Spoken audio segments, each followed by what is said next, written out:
오늘 주어진 본문을 가지고 여러분에게 드릴 하나님의 말씀은 아가서에서 소개하고 있는 예수님의 신부 자격이라는 제목을 가지고 하나님 말씀을 여러분 앞에 배언해 드리도록 하겠습니다. 오늘 본문의 말씀을 보면 솔로몬의 아내가 1000명이라고 나옵니다. 근데 이것은 솔로몬의 잘못된 사생활을 들추어내기 위한 것으로 기록된 것이 아니지요.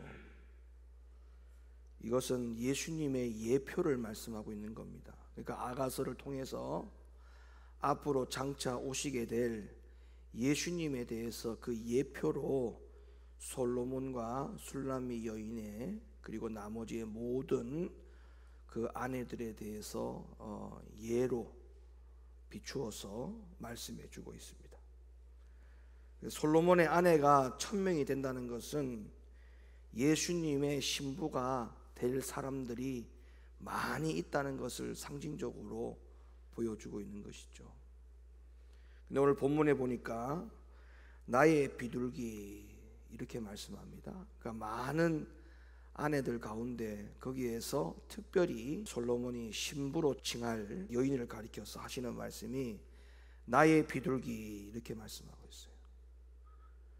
여러분, 여러분들도 예수님의 신부될 자격을 가지고 초대를 받고 우리가 예수님의 신부된 자격을 가지고 그 수업 준비를 잘 해가고 있지만 결국에는 그 모든 것을 잘 통과해서 신랑 되시는 예수님으로부터 우리가 이런 이야기를 들어야 되지 않겠습니까? 여러분들이 이런 예수님의 고백을 직접 들을 수 있는 대상자가 되었으면 좋겠습니다.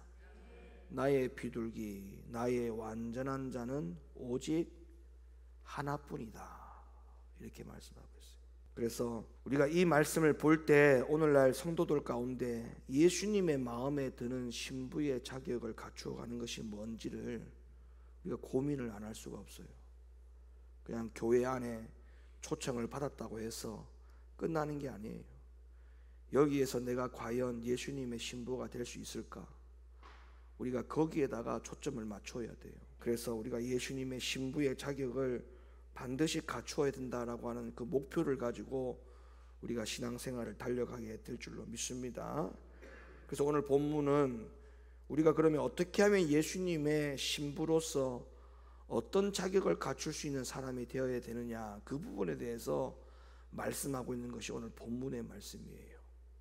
그래서 오늘 본문 말씀을 가지고 예수님의 신부가 되기 위해서는 어떠한 사람이 되어야 되는지를 오늘 본문 중심으로 오늘 말씀을 드릴 테니까 잘 들으시고 저와 여러분들이 예수님의 오직 하나뿐인 비둘기 같은 어여쁜 예수님이 만족하시는 그 신부 한 사람이 바로 여러분들이 되었으면 좋겠습니다.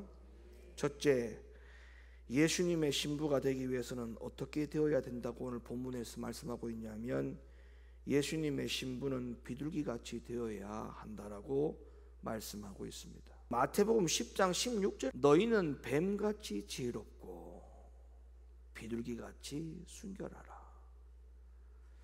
여러분, 이 두 가지 문장은요, 이게 서로 같이 가야 됩니다. 뗄 수 없는 말씀이에요. 그러니까 만약에 뱀같이 지혜롭고 이렇게만 기록되어 있으면 우리 보고 뱀같이 되라 이 말이잖아요. 그죠? 그런데 뱀같이 되라는 말이 아니에요. 왜? 그 다음에 말씀 보니까 비둘기같이 순결하라 이렇게 되어 있거든요. 그러면 여기서 중요한 게 뭐냐면, 자, 뱀은 지혜로워요. 근데 그 뱀이 지혜로움으로 끝나면은 뱀같이 되는 것에 대한 목표가 우리에게 생기지 않아요. 여러분, 뱀같이 지혜로움으로 끝나면 그게 우리에게 무슨 본보기가 되고 우리가 뱀같이 되어야 될 이유와 필요성이 뭐가 있겠습니까? 근데 여기서 뭘 말씀하고 있냐면 순결함이 없는 지혜로움만 가진 뱀은 소용없는 거죠. 그러니까 뱀같이 지혜롭되 순결함을 같이 갖추어졌을 때는 뱀의 지혜로움도 필요하고 비둘기 같은 순결함도 필요하다라고 하는 것을 우리에게 말씀해 주고 있는 거예요. 그러니까 우리는 이 말씀을 따로따로 생각하면 안 돼요. 뱀같이 지혜롭게 하라고 했으니까 내가 뱀같이 지혜로워야 되구나, 때로는 잔머리도 써야 되고 교활해야 되고 남을 속여서 내가 어떤 목표를 설정하고 그것을 성취하면 되는 거구나, 이렇게 생각하면 안 되는 이유가 여기 말씀에는 뱀같이 지혜로만 말씀한 게 아니고 순결함을 가르치고 있거든요. 그러니까 거기에 순결함이 빠져 있으면 아무리 뱀같이 지혜롭다 하더라도 그 사람은 그냥 뱀인 거예요. 자, 그러면 창세기 3장 1절을 한번 보세요. 여호와 하나님의 지으신 들짐승 중에 뱀이 가장 뭐하더라? 간교하더라. 그러니까 뱀에게는 간교할 정도로 지혜는 충만했어요. 근데 왜 뱀이 그 전에 마귀였고 왜 사탄이었느냐?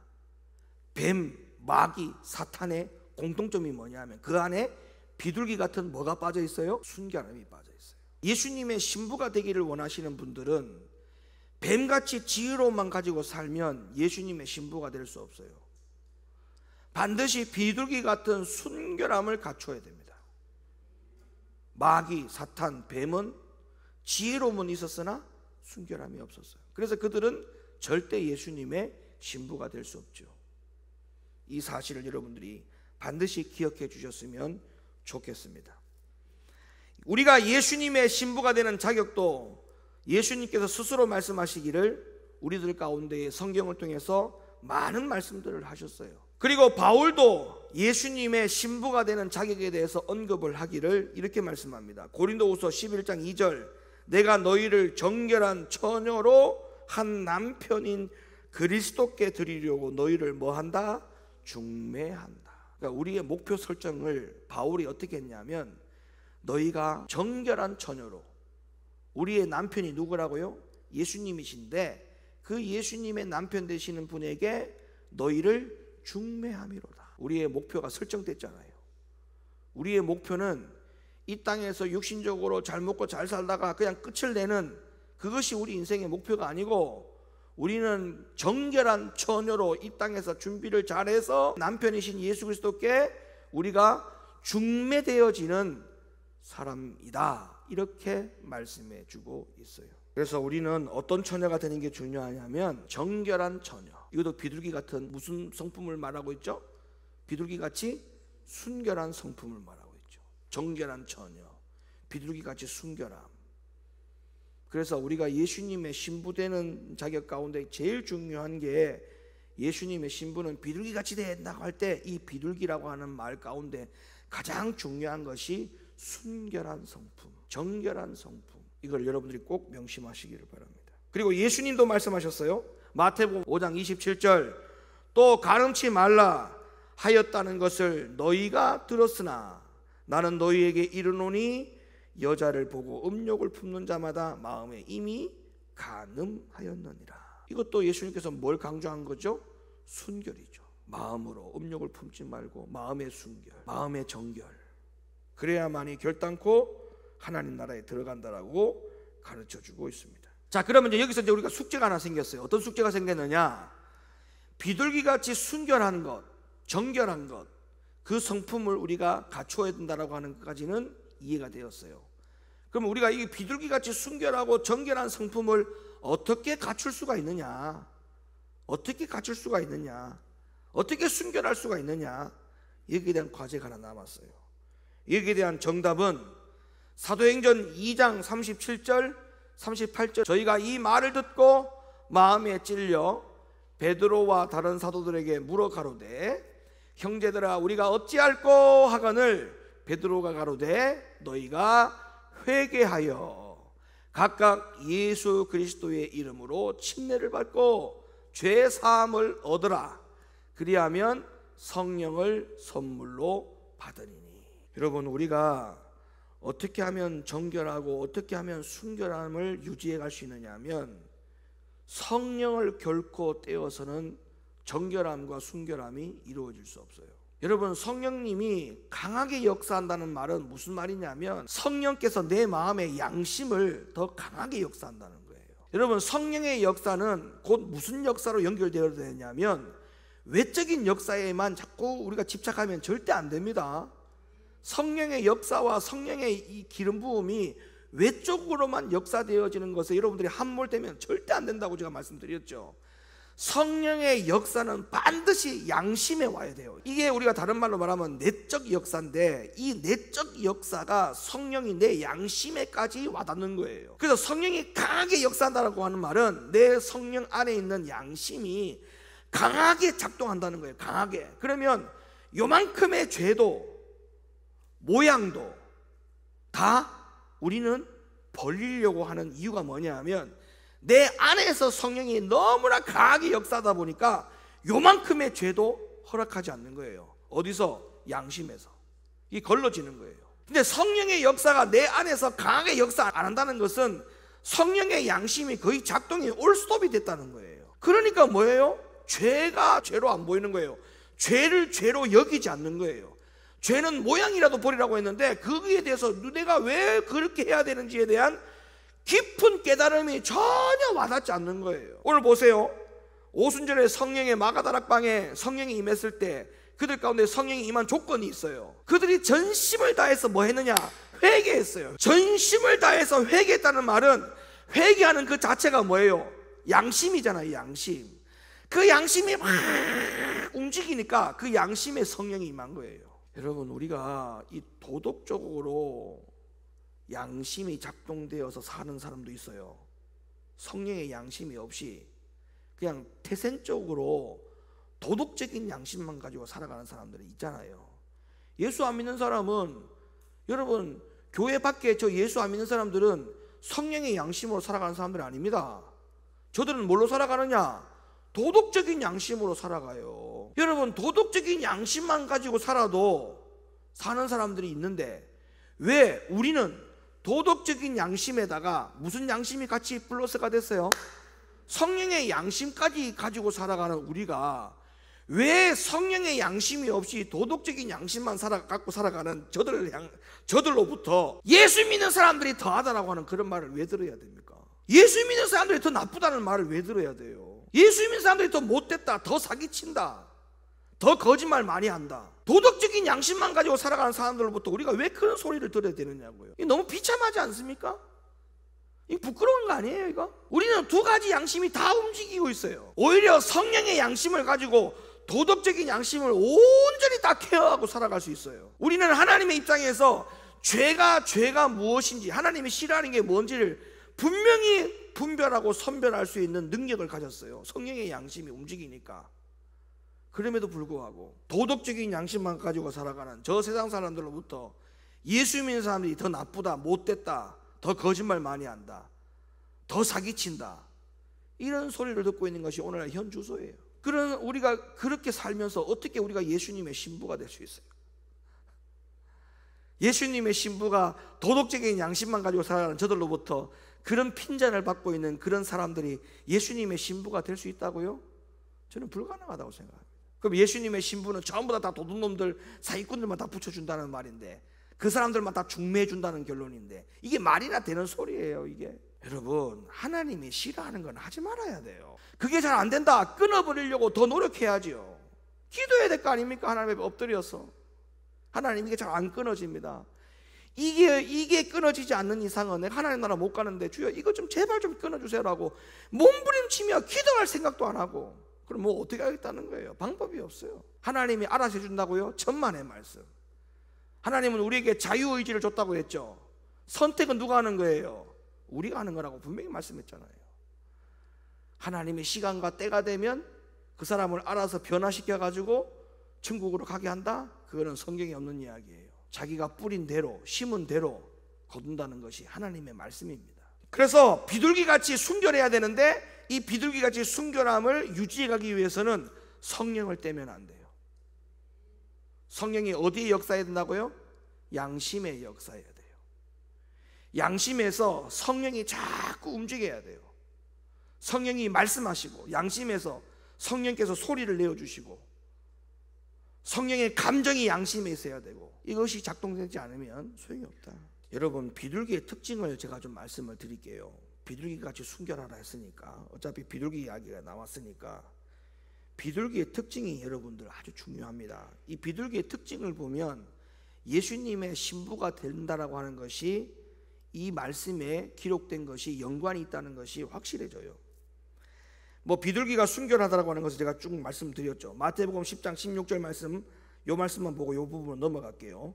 보라, 내가 너희를 보냄이 양이 이리 가운데 보냄과 같이, 그러므로 너희는 뱀같이 지혜롭고 비둘기같이 순결하라. 그래서 비둘기같이 순결하다, 비둘기는 순결하다라고 하는 특징 첫 번째. 두 번째는, 여러분 비둘기는요 항상 어떤 특징을 갖고 있냐면, 비둘기는 눈에 눈물이 항상 촉촉히 고여 있어요. 에스겔 선지자가 눈물의 비둘기에 대해서 말씀한 적이 있죠. 에스겔 7장 16절 말씀, 도망하는 자는 산 위로 피하여 다 각기 자기 죄악 까닭에 골짜기 비둘기처럼 슬피 울 것이며.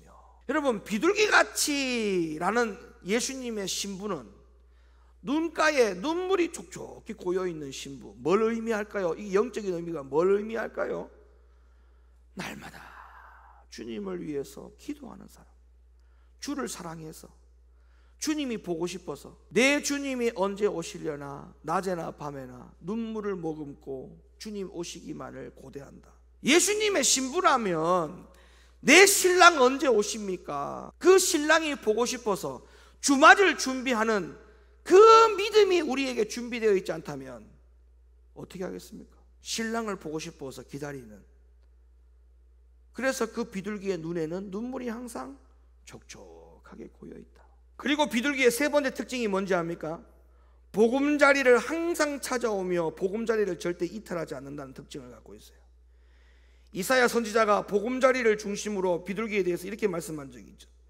이사야 60장 8절, 저 구름같이 비둘기가 그 보금자리로 날아오는 것 같이 날아오는 자들이 누구뇨? 비둘기는 보금자리를 떠나지 않아요. 여러분 노아 홍수 사건 아시죠? 노아의 홍수, 대홍수가 다 끝나고 나서 노아가 방주 안에서 가장 먼저 보낸, 두 번째로 보낸 짐승이 어떤 짐승이었어요? 비둘기를 내보냈잖아요. 근데 비둘기가 나갔다가 어떻게 됐어요? 자기가 안식을 처할 수 있는 곳이 없어서 다시 어디로 돌아왔다? 보금자리로 돌아온 거예요. 보금자리로. 노아의 방주가 보금자리였지 않습니까? 보금자리로 돌아온 거예요. 내가 쉴 만한 곳이 없어서 쉴 만한 곳이 여기밖에 없구나 하고 다시 보금자리로 쫓아온 거예요. 근데 까마귀는 보금자리를 이탈했어요. 방주가 보금자리가 아니었다고요. 세상이 보금자리였다고요. 비둘기가 보금자리를 이탈하지 않는다는 말은 비둘기의 보금자리가 어딘지를 안다는 거죠. 우리의 보금자리가 어딘지를 알아야 돼요. 이것을 모르는 비둘기 같은 신자들은 비둘기 같은 신자라고 말할 수가 없어요. 세상을 보금자리로 두는 사람이 있습니다. 교회에 오는 것보다 세상이 더 좋은 사람, 교회에 와서 예배 드리는 기쁨보다 세상에서 쉬는 기쁨을 더 즐거워하는 사람, 그 안식을 더 즐거워하는 사람, 교회 안에서 하나님 말씀 듣고 내 영혼이 안식을 얻는 것보다 세상의 안식을 더 귀하게 여기는 사람, 이런 사람들이 전부 다 비둘기 같은 신자라고 할 수 없어요. 비둘기 같은 신자, 예수님의 비둘기 같은 신부는 보금자리를 이탈하지 않으려고 해야 돼요. 내 보금자리가 어디냐? 여긴 거예요. 여기를 자꾸 와야 돼요. 그래야 그 사람이 비둘기예요. 밖에 나갔다가 다시 돌아와야 돼요. 두 번째로, 예수님의 신부는 정결하고 순결할 뿐만 아니라 완전함을 추구해야 됩니다. 여러분, 우리가 1차적으로는 하나님 앞에 다 회개하고 성령이 내 양심을 지배하고 순결한 비둘기 같은 신부로 단장을 해야 되지만, 근데 여기서 만족하고 머물러서는 안 됩니다.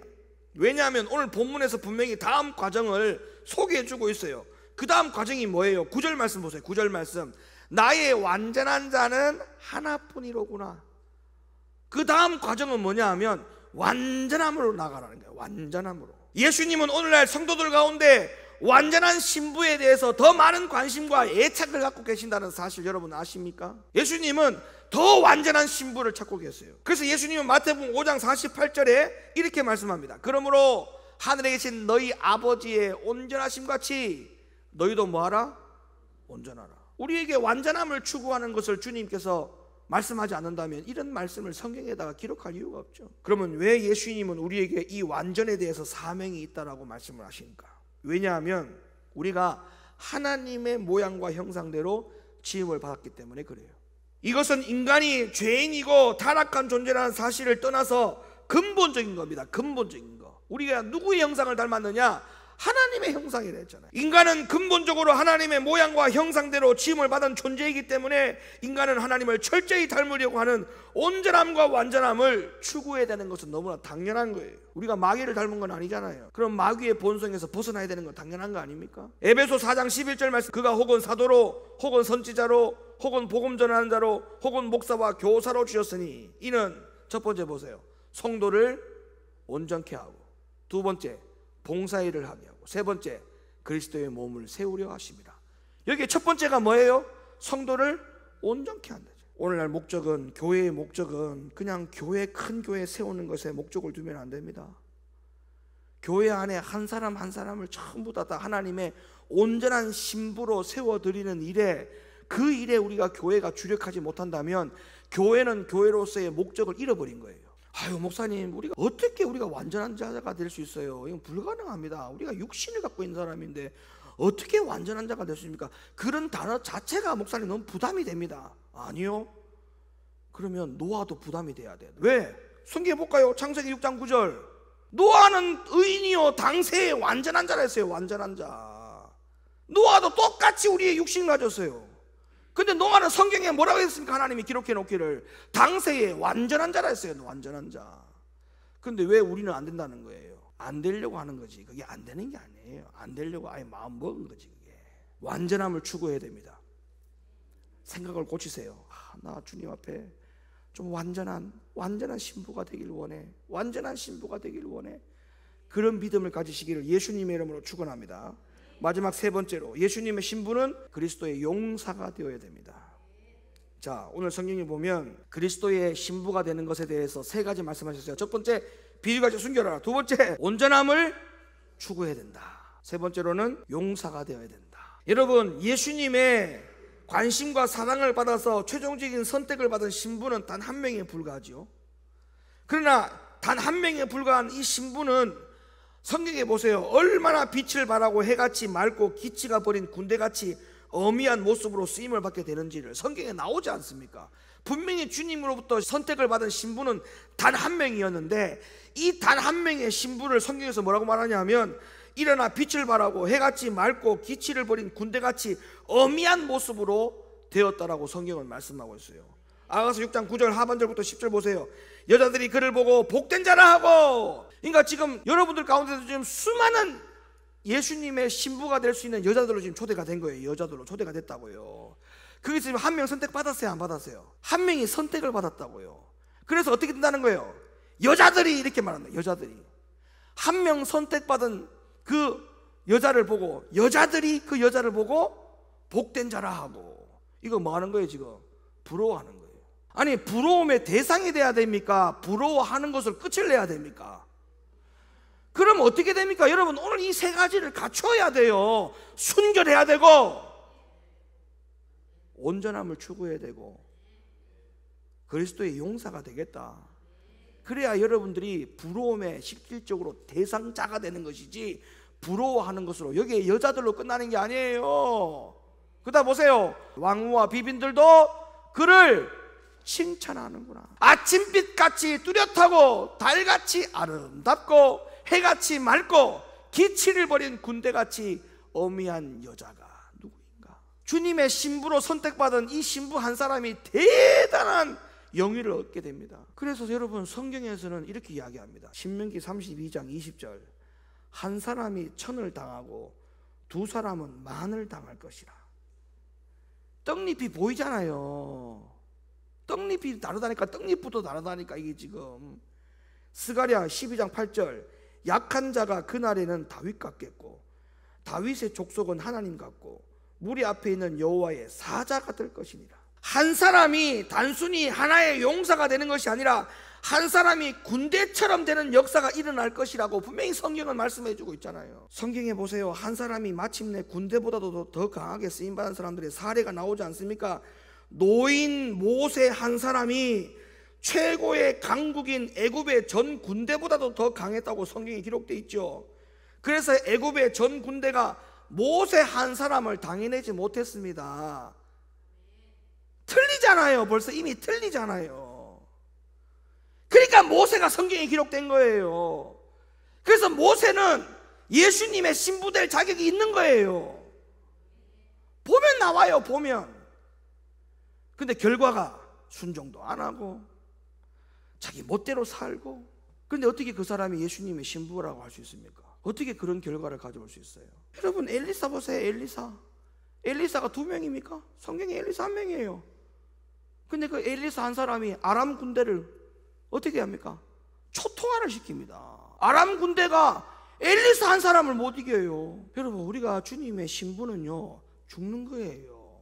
사는 게 아니고 죽는 거예요. 교회를 위해서 죽을 각오를 하시고 주님을 위해서 죽을 각오가 되어 있는 것이 용사예요. 여러분, 사무엘은 한 사람이었어요. 사무엘이 한 사람이었다고요.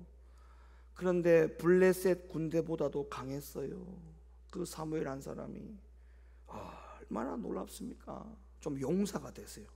용사. 사랑하는 성도 여러분, 예수님의 단 한 사람뿐인 신부로 채택될 수 있기를 예수님의 이름으로 축원합니다. 그러기 위해서는 순결함을 유지하셔야 돼요. 순결함. 그 다음에 완전함. 그 다음에 용사가 돼야 돼요. 이렇게 되어서 예수님의 거룩한 신부가 되기를 예수님의 이름으로 간절히 축원합니다.